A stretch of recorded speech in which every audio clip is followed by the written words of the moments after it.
Hi, everybody. I'm excited to introduce you to a favorite friend of mine, Fireman Mike Lemoine.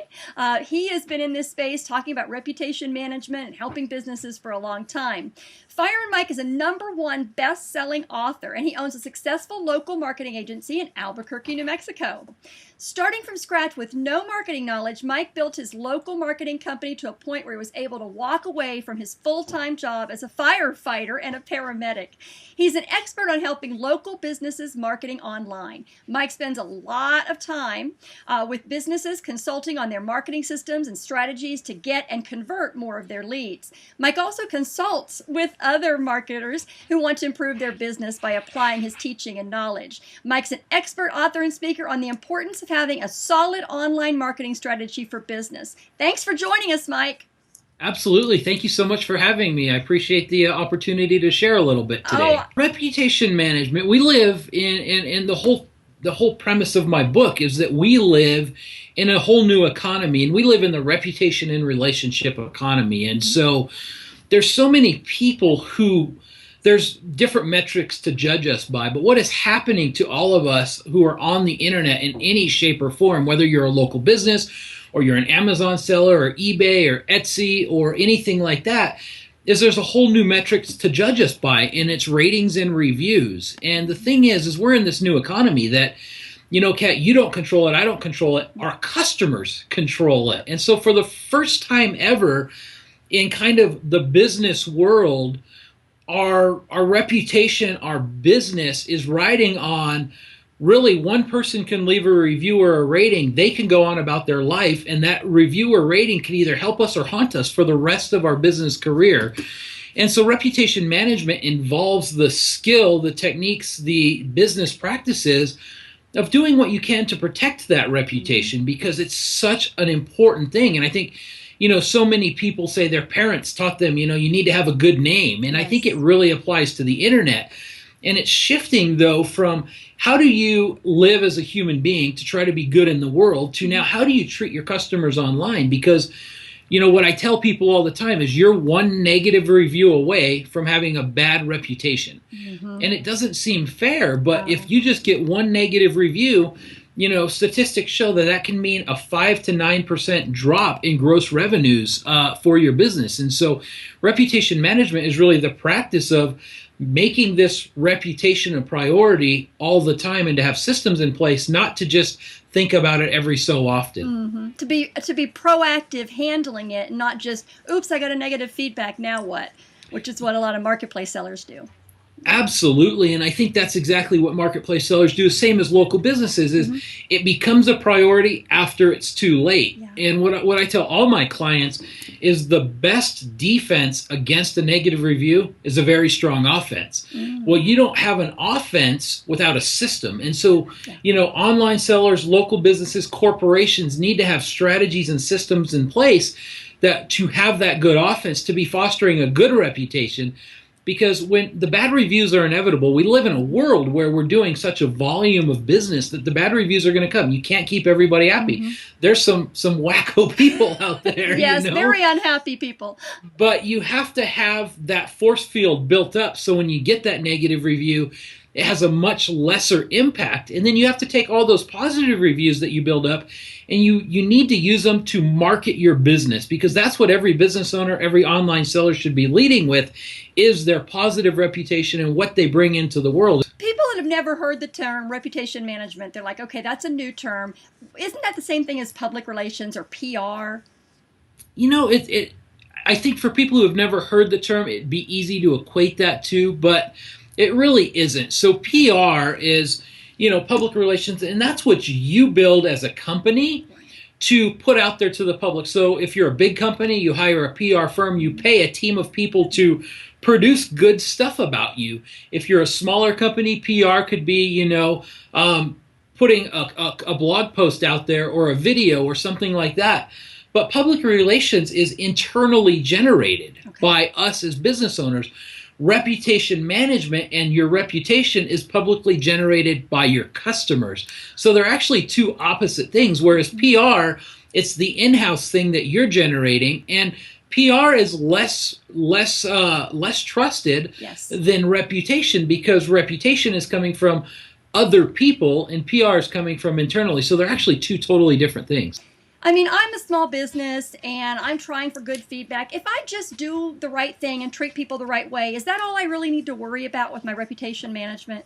Unfortunately, the answer is no, and that's kind of what we think, because we think as a business owner or an online seller that if you do your job and you deliver the goods, that people should just, everything should be good. And the reality of it is the problem, your customers believe that, hey, if they pay you money and they get what they paid for, their job is done as well. And so what happens is all the people who are happy with your service typically don't go out of their way to tell you you're happy, versus the people who are unhappy, they will go to the ends of the earth to tell you they're unhappy. Stops, yes. Yeah, or not even to tell you. Worse, they don't tell you, because I think we're reasonable people. Business owners are reasonable. Entrepreneurs can be reasonable. And they go, look, if we screwed something up, we'll fix it. But give me the what chance. happens is, exactly, give me a chance to fix it. But what happens is there's a lot of people who are unhappy, and instead of going to you, because it's a small issue, they would rather just put it online, and then again they go on and do their thing. And so as business owners, that negative review will pop up. And so as much as we think it's just doing a good job, it's not. And it's a lot of our customers, they are being trained about how important a reputation is for a business. And I can go into the Carfax story if you want me to here. I would love to hear the Carfax story. I love that little fox.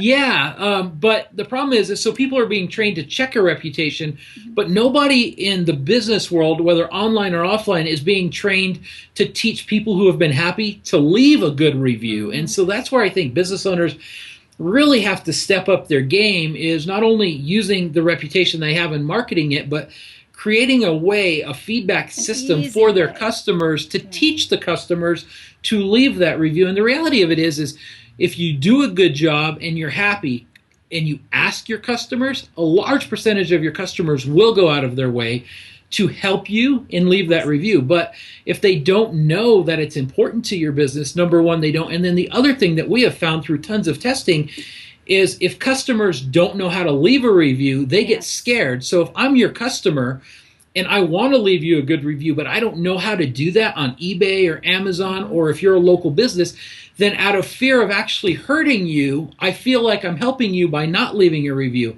And that would be because there hasn't been an education system put in place to teach people the difference. So before we move on, tell us the Carfax story. So the Carfax story, and I talk a lot about it in my book, but the Carfax story is the fact that, do you know who Carfax is? No, I've done some kind of company that appeared out of nowhere. Okay, but you know what they are now. Oh yeah, now if I'm going to buy a car, I want the Carfax. Exactly, and that's kind of, I get the opportunity to speak a lot as well, and when I ask the audience, hey, if you know who Carfax is, raise your hand. Usually over 95% of the audience raises their hand, and the reason why is when Carfax came to the market, they could have gone after you as a consumer or me to be their customer, but on average, consumers only buy a car once every few years if you're lucky, if not 5 or 7. And so we would not be a good customer for Carfax. So Carfax really wanted the dealerships. So instead of hiring salespeople to go into the dealerships and sell the dealerships, Carfax came to the market with hundreds of millions of dollars, and they were on radio, TV, in newspapers, in magazines, online, and the whole message was check or ask for a Carfax before you buy a car. Exactly. And if the dealership can't provide you a Carfax on the car, that car is a lemon. Don't buy it. Something. Yeah. Exactly. And so what happened is the dealerships at first resisted, and they said this isn't going to work. And people all across the country were going in saying, well, show me the Carfax. And dealerships got backed into a corner, and they had to sign up for Carfax service. Brilliant. Or they were going to go out of business. The same thing is happening to entrepreneurs and business owners, whether you're an offline plumber or you're an online Amazon seller or Etsy or eBay. The same thing is happening to us. All we have to do is replace Carfax with companies like eBay, Amazon, Best Buy, Yahoo, Google, Angie's List, TripAdvisor, Urban Spoon. All these companies collectively are spending hundreds of millions of dollars to have one unified message, and that is, check the reviews of a business before you do business with them, or check the reviews on a product before you buy that product. And so we're in a time where, as business people, as online sellers, as offline businesses, we just can't afford to ignore that, because our customers are being trained by the best marketers in the world to check for a review. And so if we're not careful, if people choose to ignore this, they're going to be like those dealerships who are backed into a corner where either you embrace this and you make it part of your business, or your business isn't going to be there, unfortunately. Yeah, change is the speed of light. So is reputation management enough? Is monitoring what's going on, is asking for good reviews, is that enough, or do I need to do more and be more proactive with my reputation? You definitely, I think, we all need to be more proactive with our reputation. And it really comes down to the best defense is a very strong offense. And so, a lot of times people go, well, what do you mean by that, Mike? What I mean by that is you have to have a system, a formula in place to foster those positive reviews, because if you're just looking at managing your reputation, it could be too late. Management, the way the term reputation management came about, because so many people, like, all of a sudden negative reviews were popping up and business owners were going, how do I manage this? And so this whole term got coined of reputation management. But it's really, if you're in the reputation management mode, you're almost already behind the eight ball. It's too late. Like you're trying to manage a problem. What we try to do and what we're trying to educate people on is don't let it get to that point. Right. Put systems in place. Put your reputation front and center. Use it to foster good business and to foster more reviews. One of the things that I think is incredible, what you guys are doing in helping online sellers put their reviews and their ratings front and center, is one of the things that through all the different research that we've done. And the same thing we're teaching local businesses is there's this huge phenomenon that if I have a bunch of good reviews, my customer is going to be more apt to want to go and be part of that party and leave me a good review. Oh. And the same thing you guys are doing. If an online seller is able to show their good reviews front and center, because more and more people are making decisions on those reviews. When they have a good experience, they're going to be more apt to go leave a good review. And so it's very important that we're proactive in this approach, because we don't want to get behind, and then now we're trying to figure out how do we get rid of a negative review. And we're not in a world where you could really do that anymore very effectively. No, you're absolutely right. We've got to be out there in front, because I remember when you first started on Amazon, Amazon buyers tend to be even less likely to leave a feedback than the other marketplaces. So you'll go for a couple of months and have maybe 3 feedbacks, and you're all good. That's okay. But then all of a sudden you get that negative one, and now instead of, you've got 3 in 1, and it looks terrible. So you're right. Horrible. It's just like every other issue you've talked about. You've got to bring those good ones in to cushion that blow. Which, as we said, you can be the perfect merchant, but there are very unhappy people out there. So eventually you're going to make somebody unhappy. Well, and the other thing, too, to remember for everybody is the fact that it's easier to keep the ball rolling than it is to get the ball started. And so if you already have a system that's working and you're getting good reviews, and that negative review comes in and it's on top, well, because you have a system, eventually more positive reviews will come in and push it down. Yeah. But what happens is so many people choose to ignore these messages that we're talking about right now and ignore the education. They go, it's never going to happen to me. Right. And then they get a negative review, and then they're trying to get the ball rolling versus already having a system in place that, hey, give it a few weeks, it's not going to impact you as much. But now they have to put a system together. They have to try to go back, and it's a lot harder to do when you have that negative review. And so, you've probably heard the analogy of the tree. When's the best time to plant a tree?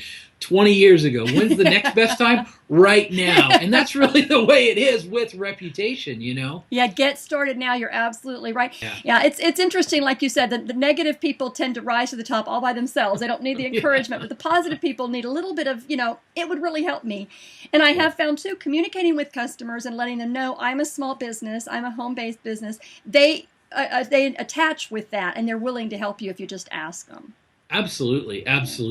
Awesome. So how can a reputation management company like yours help me do what needs to be done for my reputation? What it really comes down to is systemizing a process, because what we need in place for all of us is you need a system in place that works for you, and that number one, you're going to start, and that will continue to work for you ongoing, so you could be working in other parts of your business, or you can be vacationing, and you have that system working. And so, there's a lot of different software platforms. There's a lot of different things out there. There's a lot of different techniques. But what I think all of us need to do is take a look at our business as it is and say, what do I need? What is out there that can serve me in order to help me put a formula, a system together? And I think there's a big misconception that you have to, hire a company like us, for example, or you're not going to be successful. And of course, while I'd love everybody to come to me, the reality of it is there's so many things we can all start doing. Right. And so if you have an unhappy customer, what's your protocol? What's your system to handle it? And I don't care if you're a major franchise like some of my clients, or if you're just starting out on Amazon and eBay, you better have a system or a response mechanism to handle customers who aren't happy. Well, how are you going to serve them? So that would be part of a system. What are you going to do when you get a positive review? Are you just going to leave that positive review sitting there? Or are you going to start using that in your marketing? A lot of this stuff doesn't have to be software driven or expert driven. There's things that you can do and that people can do to get the ball rolling and get started to better their opportunity online. And I look at so many Amazon listings, and I sell on Amazon, I sell on eBay. It's another part of my business. But I look at so many people who aren't taking the opportunities to use good reviews or use testimonials. And it's funny, there's so many people out there teaching, how do you get something to the top of Amazon? How do you SEO an Amazon thing? And nobody's really paying attention to how do you take care of your customers and get more good reviews so you don't have to worry about all that stuff. I think the question you need to ask yourself, are you trying to make a couple of bucks? Are you trying to establish an income stream and a business? And if your answer lies on an income stream and a business, then you need to start paying attention to this stuff, because you can't build a business and not be paying attention to the proper way to do things. Absolutely. Think long haul. Think is good. Exactly. Okay, this is awesome. I could keep talking to you forever, but I won't take that much of your time. Thank you, guys. And I know that you are Mike Lemoine. You can find him at MikeLemoine.com. We'll have all your links at the information, Facebook and all that good stuff, if you want to connect with him. And of course, this video is brought to you by erated.co. And we are trying to help people pull their reputations from many different sources and put it into one place. So we want you to get those good reviews and use them in your marketing. So thanks again, Mike, and we'll see you again soon, I'm sure. Absolutely. Thank you so much for having me. Take care. Awesome.